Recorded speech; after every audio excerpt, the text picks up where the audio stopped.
how can her consent be solicited? How can you get the consent of the virgin? Watch what Muhammad says.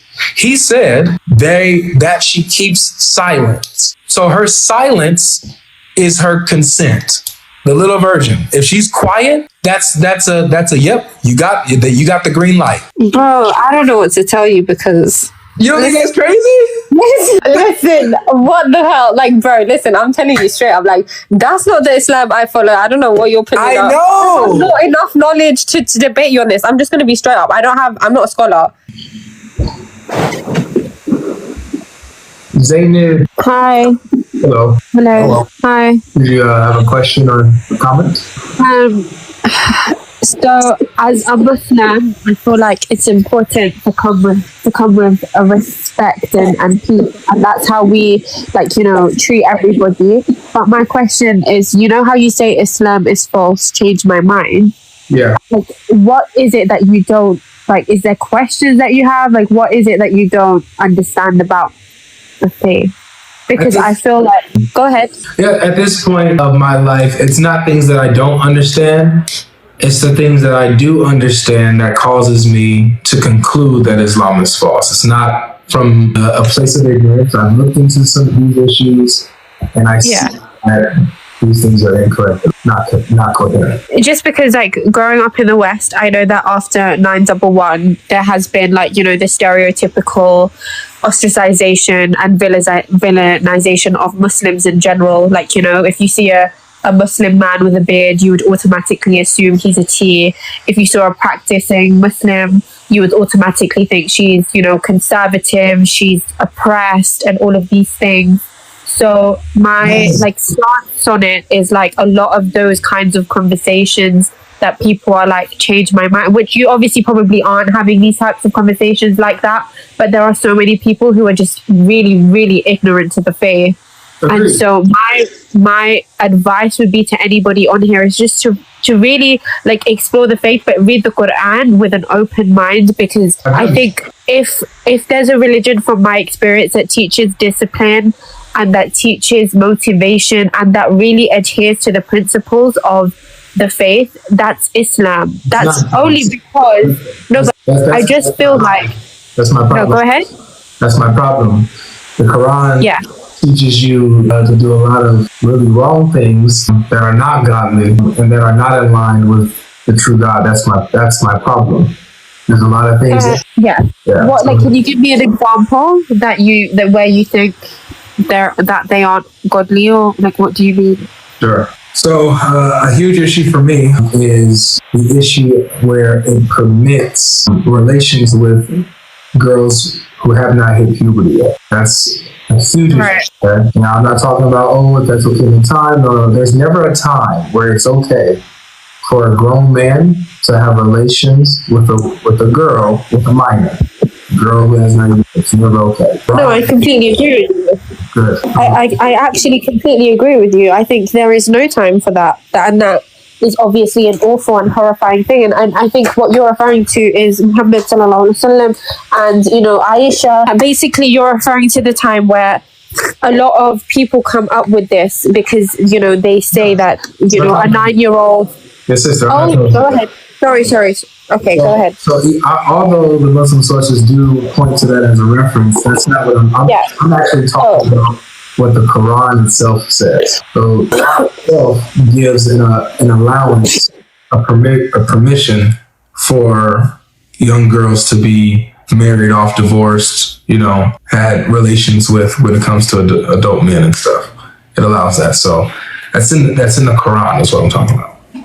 I mean, I'm so sorry. I was coughing, so I didn't hear the middle part that you said. You okay, if you could, I was just coughing, and I was like, I had to mute myself. But can you just repeat the middle part so that I can actually get what you said? Yeah, so I was just saying that it's the Quran itself that allows for relations with girls who haven't hit puberty yet. It's the Quran that does that. So yes, there's stuff like that in the Hadith with Muhammad and Aisha. But that's secondary issue. The Quran is primary, because that's supposed to be the word of Allah itself. So essentially, you're saying that Islam promotes pedophilia? Yes. Wow, that is a statement and a half. It's a very no. I mean, that is an assumption. That is a statement that's heavy. I agree, but I think to say that the whole book promotes pedophilia is crazy. I mean, I can show you and speak from. Sorry.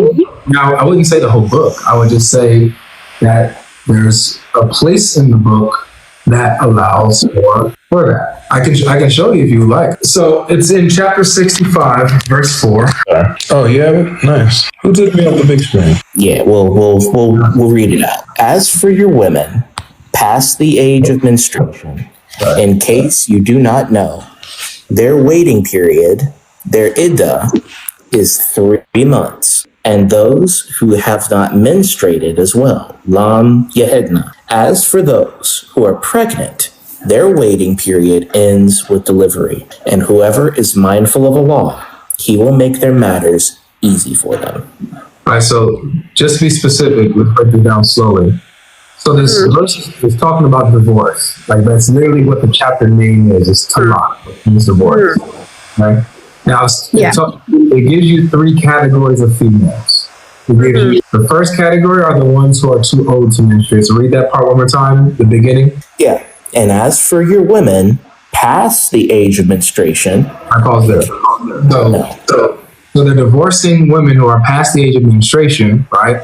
And so now these women, they have what is called an iddah, which is the waiting period before she can move on to another man. And the waiting period of iddah is to make sure that she's not pregnant. So it's 3 months. To make sure she's not pregnant so there's no confusion who the baby father is and all that so forth. Right? So older women, when you divorce them, their waiting period is 3 months. And it also says the same for those who have not menstruated as well. So girls who have not even menstruated are also being divorced, and their waiting period is also 3 months. And then for the pregnant woman, when she's getting divorced, her waiting period is until she delivers the baby. So our contention is with the second category, the second group, which are the ones who have not menstruated yet. So they're divorcing girls before they hit puberty. Sorry, I've got a sore throat, so I'm not trying to. I'm not trying to breathe into your mic like that. But no, I'm really conscious of the fact that there's like 650 people on here. But I've got a real cold. But anyway, this is a chill crowd. I found we're chill here. We chill. We're lighthearted. Okay, it's all right. Okay, so from the verse that you read, right? I've actually pulled it up because I read that before. And basically, in my understanding to it, when talking about those who have not menstruated, it's in reference to those who are above puberty but who haven't menstruated, so haven't had their monthly cycle yet. It doesn't refer to children because obviously it's talking about the talaq, which is divorce, but it's talking about those who are with child, who are having their monthly cycle, those who could potentially be pregnant, obviously to avoid confusion with baby father. And obviously in Islam, we really do value women so much so that, you can't just divorce a pregnant woman while she's about to give birth to your child. So that's actually a sin to do that. And men can't divorce pregnant women if they're expecting their baby. They've got to wait till she delivers so that it's not a stressful pregnancy. And from my understanding, it talks about the fact that if she hasn't had her monthly cycle, you just have to wait that she's not pregnant. Do you see what I mean? But of course. So this is why, because the verse says that they haven't menstruated at all. The word in Arabic is lam yahidna. Lam yahidna, meaning they have not menstruated in the past. It's never happened. Lam yahidna. So they've never menstruated, right? And so just to let you know that this isn't just like my interpretation or, just me misinterpreting the verse. If we go to the scholars, I'm going to show you what the scholars said. This is Ibn Kathir. Ibn Kathir breaks this down and tells us what it's talking about exactly. So go ahead, Black Doctor. So just to let Ibn Kathir, Islamic scholar, really held high when it comes to Quranic interpretation and history and stuff. So, and we'll show you more. It's not just him. We'll show you what they all say. They all have a consensus on this, all the Islamic scholars. Go ahead and read that up. The iddah of those in menopause and those who do not have menses Allah the Exalted clarifies the waiting period of the woman in menopause, and that is the one whose menstruation has stopped due to her older age. Her iddah is 3 months instead of the 3 monthly cycles for those who menstruate, which is based upon the ayah in Surah Al-Baqarah. The same for the young who have not reached the years of menstruation. Their iddah is 3 months like those in menopause. This is the meaning of his saying, and for those who have no courses. So that's Ibn Kathir, very authoritative, and he makes it clear that the understanding of this verse is that it's talking about women in menopause, right? Those are too old to have their menstruation. And then also it's talking about young girls who are too young to have menstruated. They haven't reached the age where they can menstruate yet. So even he is saying, yeah, the Quran is pretty clear on this, that these are the ones that are being divorced. Now, if you don't mind, I'll show you a couple more. I'm gonna get the big screen now, just to show you like we're not just picking and choosing. It's not us making stuff up. We're not picking and choosing. We'll show you just a few of all of them. All of them say the same thing. There's not one that's different. So this is Jalalain. These are 2 scholars together. The 2 Jalals, they call them. Right. So he's, breaking down the verse. And as for those of your women who no longer expect men to menstruate, if you have any doubts about their waiting period, their prescribed waiting period shall be 3 months. And also for those who have not yet menstruated because of their young age, their period shall be 3 months. Both cases apply to other than those whose spouses have died. So they, go on talking about the pregnant women and yada, yada, yada. So that's that, right? So even Jalalain gives it about the young girls who have not menstruated yet. We already read Ibn Kathir. Let's go down here to Maududi.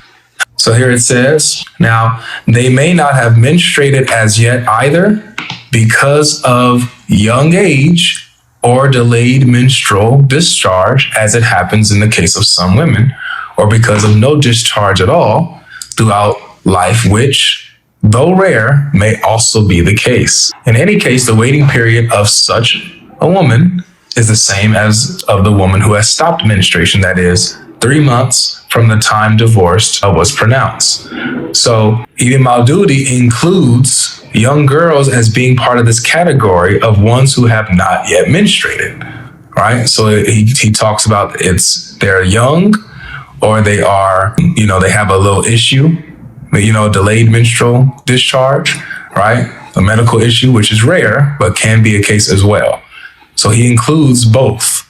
That's talking about girls who haven't menstruated yet, and also ones who maybe have a physical disability. All right. So here it is. Therefore, making mention of the waiting period of the girls who have not menstruated. This is important. Therefore, making mention of the waiting period of the girls who have not yet menstruated clearly proves that it is not only permissible to give away the girl in marriage at this age, but it is also permissible for the husband to consummate marriage with her. So these are what all the scholars are saying. If you want to jump in the comment, you can. But yeah. No, I'm literally just listening to you. So Islam basically, long story short, I don't want to monologue or anything, but Islam came to cover all rare cases, all kind of cases, so not any scenario possible. It tries to allude to any random weird scenario as possible, because it is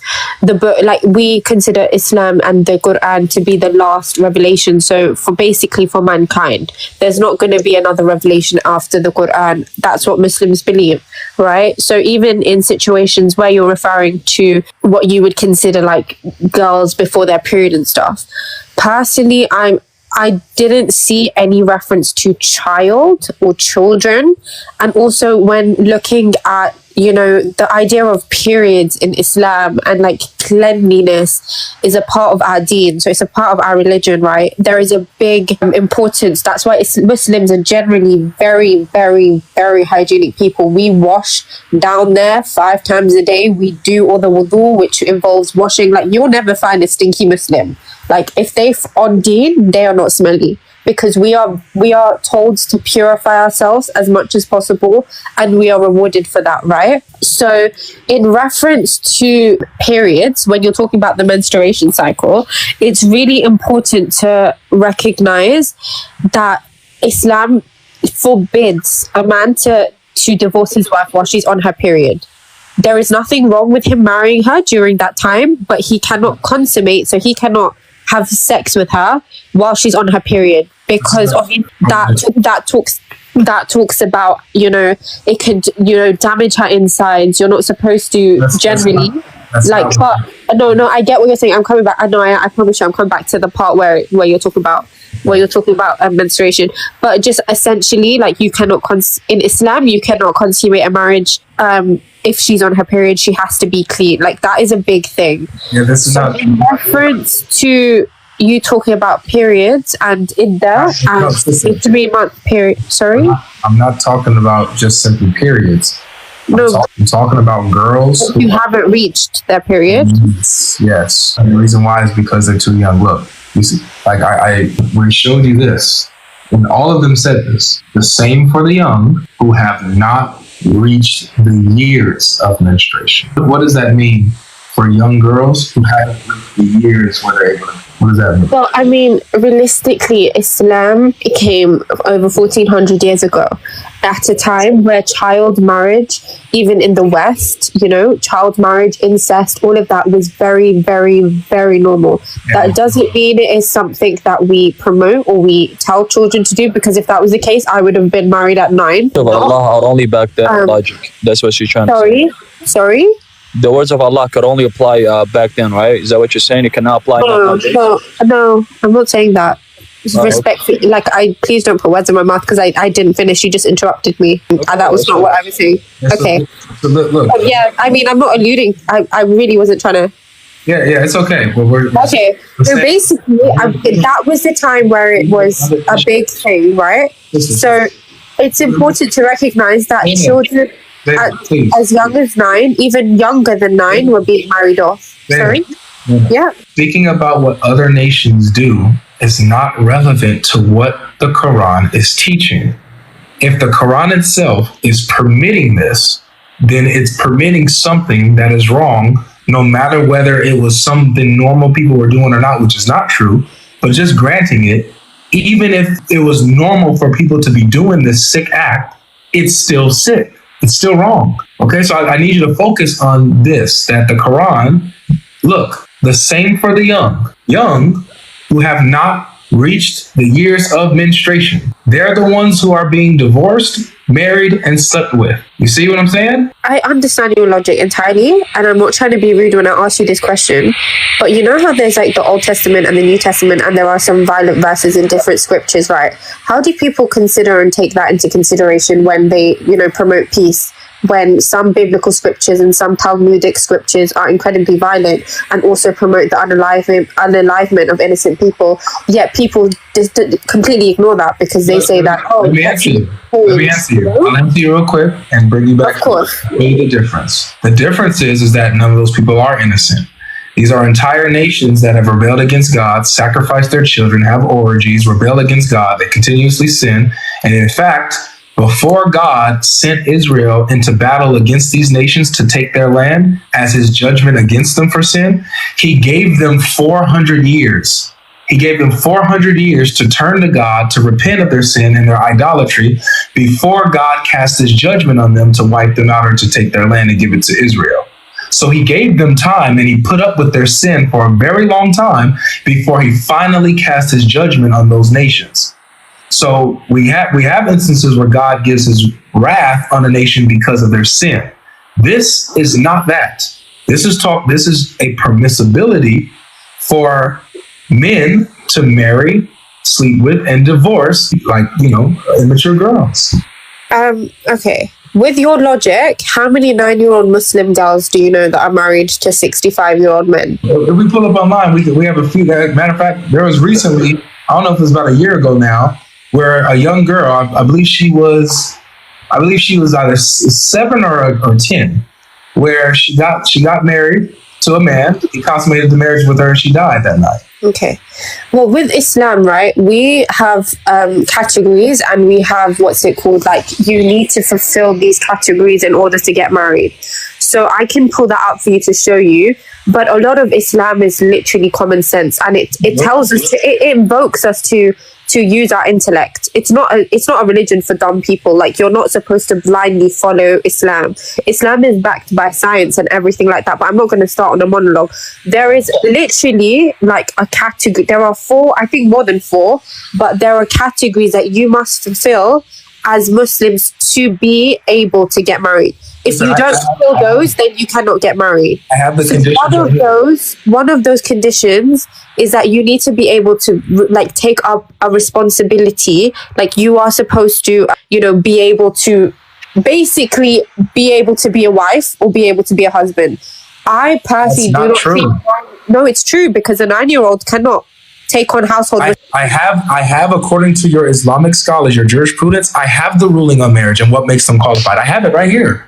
Can you read it to me so I can go ahead? So look, so this is the Encyclopedia of Jurisprudence, right? So the ruling. Now here's the issue that's being brought up here. Second section, the ruling on marrying a young girl. So what's the ruling on that? The first issue, the father's marriage to a young virgin daughter. It is permissible for the father to marry his young virgin daughter. Now, just to be clear, guys, it's not saying that a father can marry his own daughter. It's saying that a father can give his virgin daughter in marriage. Okay, so let's just be clear. I don't want you guys going around saying, oh, look, it said, no. Let's be clear, let's be fair, and let's read with understanding. It's not saying that a father can marry his own daughter. It's saying that a father can marry off his young daughter, all right? So let's just make clear, all right? So we got that understood. So it is permissible for the father to marry his young virgin daughter off, basically, without her permission. This is agreed upon by the 4 schools of jurisprudence. Hanafi, why does it say on ownership? Hanafi, I think Shafi'i, Hanbalis, what is this? Malikis. I don't know why I mistranslated that right there. And it was reported that there was consensus on this. So they all agreed that a father is permissible for a father to marry off his little girl without her permission. Now, what's the evidence they give? They give reasoning. Here's the evidence. First, from the book itself, from the Quran. What verse do they quote to back up the evidence that a father is permitted to give his little girl in marriage? Here it is. God Almighty said, and for those of your women who have despaired of menstruation, if you are in doubt, their waiting period is 3 months. And those who have not menstruated. So it's Al-Talaq, verse 4, exactly what we just read earlier, 65:4. So that's what they use. Now, what is the meaning? All right. So here's the final part. Am I able to interject, or are you going to finish your point? Let me just read it, because this is the important. No, that's fine. Go ahead. So they quote the Quran verse, and then they say the meaning behind the evidence that they're using. So it says, God Almighty ruled that the divorce of a young girl who has not menstruated is valid, and divorce does not occur except in a valid marriage. So the verse includes the permissibility of marrying a young girl. There is no party with whom her marriage is valid unless her father marries her. So the condition is that her father gives her a marriage. And actually, this is a mistranslation. It's not young girl. It's a minor girl, a little girl. Right, Sil? Yeah, exactly, brother. Yeah. And Logic, just to finish it, would you be able to read the third matter as well, since you already had it on? Third matter, if you scroll down. I wanted to touch on this first, because you wanted to. Okay, I got you. There's something to hold on. So again, Zainab, this is the consensus, the ruling, the official ruling of the law on marrying young girls. Mm-hmm. No, I completely. Okay, I'm not going to say I completely understand, because I don't understand how we're referring to a surah that's on talaq, which is divorce, to talk about marriage. But I'm just going to say I'll pull up, I'll read this, okay? It says, it is haram for the guardian, so the wali of the woman, to force her to marry someone she does not want or does not like. The Prophet Muhammad sallallahu alaihi wasallam, peace and blessings upon him, said the virgin should not be given in marriage until her permission has been sought. This is narrated by Al-Bukhari and Sahih Muslim, and this basically says that you cannot marry off your daughter. So I couldn't even be married off without my father coming to me and asking me if it's okay, or then my nikah, so that's Islamic marriage, would not be valid. In that case, that's why every single forced marriage in Islam is not considered a valid nikah. So it's basically, it's null and void. It doesn't exist. So she could go marry next man, and that's not a thing. The hadith logic? Yep. Also, if you talk, Can you give us the hadith, please? I just read it. No. Just give us the hadith, please. It says it is haram for the guardian. No. Give us the hadith. Sorry. It was narrated by Al-Bukhari in Sahih Muslim 1419. Go read it. Sahih al-Bukhari 1419. This is the hadith. Sorry. I So don't want me to open my camera. 1419? Shall I show you my camera? Do you want me to show you it? Okay, hang on. You could just give us the hadith number, not a problem. If it's from Sahih al-Bukhari. Not only that, but if we're going with the virgin's consent, we got to see what her consent is, sister. If you're there, you're probably concentrating on something. I'm here. Sorry, no, I'm listening. But he just wants me to, because he thinks I'm not making this up. Like, I don't have time. It's in Islam, which is And then I'm talking about, because it says it here. Do you see? And then it's also talking about whether, because I'm curious to learn about my religion as well. Like, I'm not a scholar like that. So when you say things, I want to check them as well. Yeah. So then it talks about marriage and like why a forced marriage is it even valid? And it says if the marriage contract has been done and she's even reluctant, it's an invalid contract, meaning it does not exist. You cannot, silence doesn't mean yes. If she's scared or she's afraid to talk about it like that, it's an invalid nikah. Like, you cannot do that. That's why, bro, I'm 25. If my dad could force me to get married, I'm from an ethnic background, my dad would, trust me, he'd be like, come on, like, you need to go get you married. You're 25. Yeah. But it's against our religion. Like, my dad cannot force me. He can show me people, but he can never say, you have to get married. What you're showing us is just not, it's not proving anything, to be honest with you. It's just writings from Islamic QA. It's not even given a... I like that she went to Islam Q&A, because we're going to use Islam Q&A to prove the point here. Listen, I use a lot of things, not just Islam Q&A. Yeah, it's all good. It's all good. But look, notice what, in this hadith, what the consent of a little virgin is. Watch what the consent is. This is Sahih Muslim 1419a. It says... Can I ask you a question, though? Like, I know you're busy, but can I ask you, like, a real, just general question? Really sure. Because, the general question to you is this what makes you think that Islam is a lie? Like, marriage? It's one of them. Is it one? Okay. It's one of them. Yeah, it's one of them. It's a big issue for me. Not just marriage, it's the permissibility of relations with little girls. That's the problem. I promise you, none of us are sitting here condoning pedophilia, because anything, you'll be surprised, Zainab. I've done this for a very long time. There are Muslims that have come up and said, yeah, so what? That's what the Quran says. Yes, that's lawful. So what? You know? But the thing is, on a real note, like, the thing is, a lot of these ex-Muslims who were in Islam, who speak Arabic, who have now left the fold of Islam, do actually come on and spread propaganda and indoctrination. No, I'm not talking ex-Muslims. I'm not talking about ex-Muslims.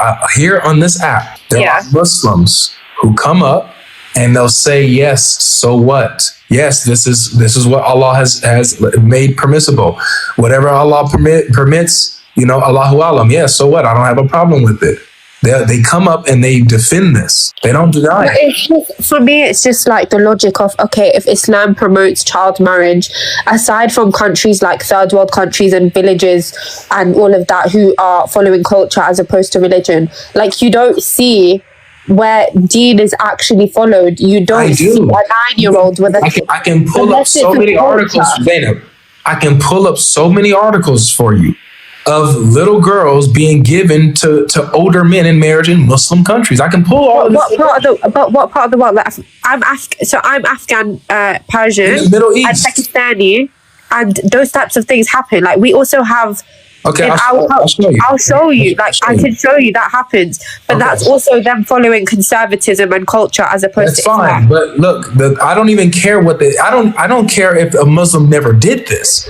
The fact that it is taught in the religion itself is what the problem is. I don't like if Muslims practicing the religion or not practicing the religion doesn't make the religion true or false to me. What makes the religion true or false is what the religion itself says.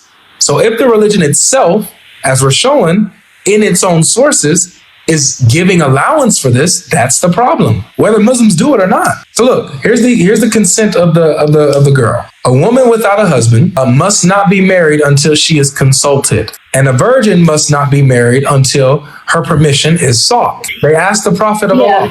Yeah, that's Let me finish Okay. it. This is important. Sorry. The virgin, how is her consent? How can her consent be solicited? How can you get the consent of the virgin? Watch what Muhammad says.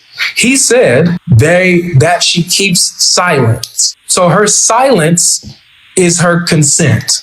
The little virgin. If she's quiet, that's a yep. You got the green light. Bro, I don't know what to tell you because You don't think that's crazy?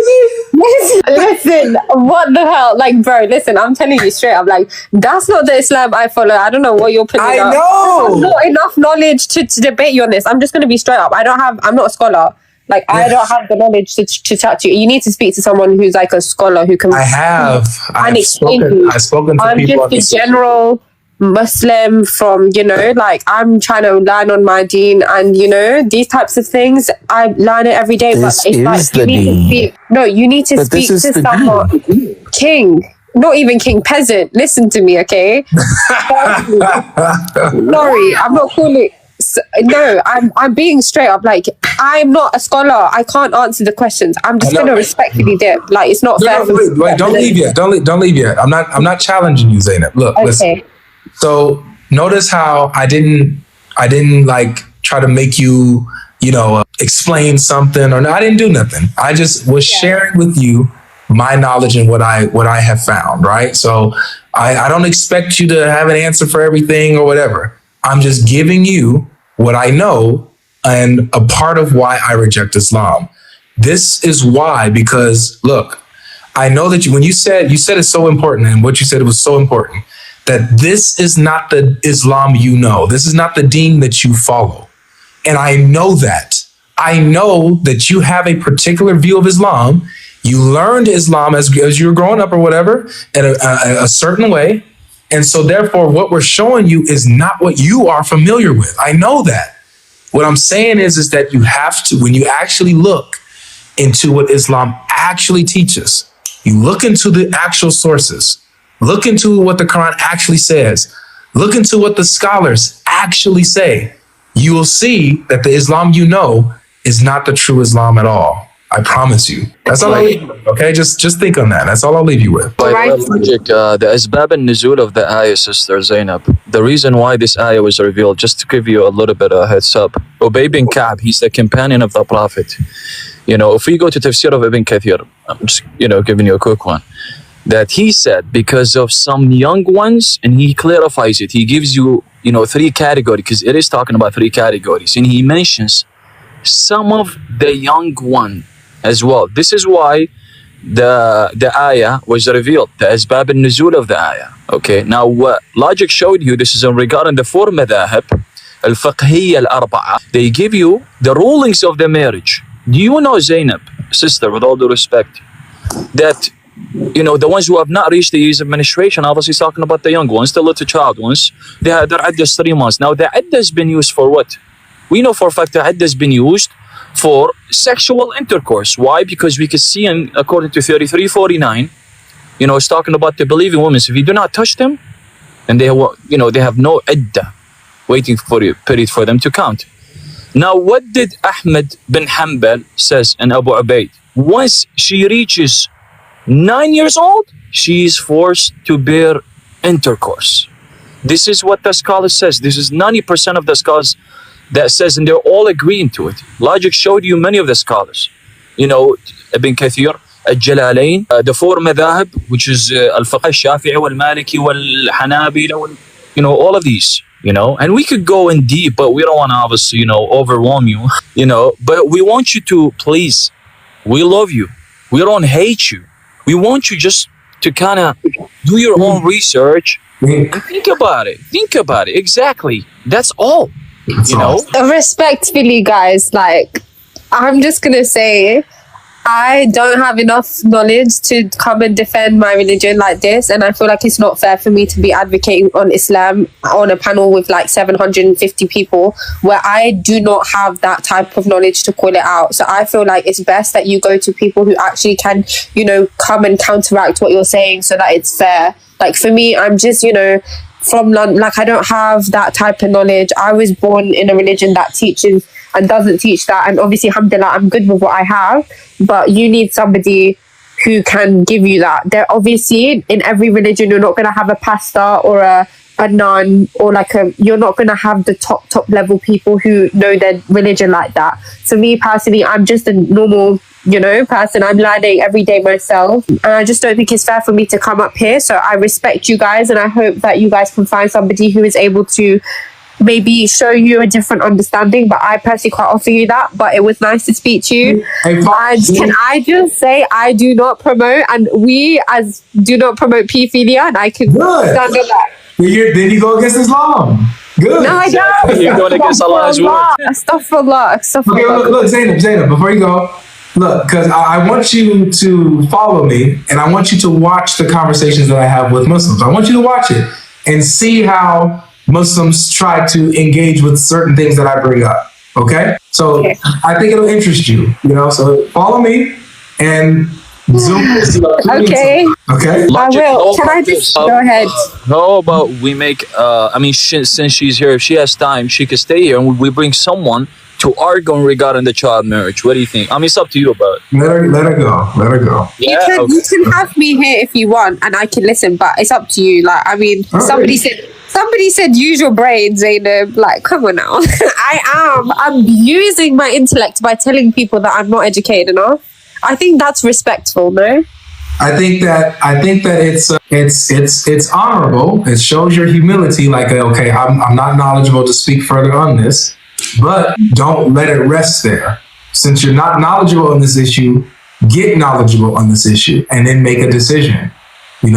That's what we're asking you to do. What is what a decision on what? Like, on whether or not this is a religion, right, that you can follow if it actually is teaching this.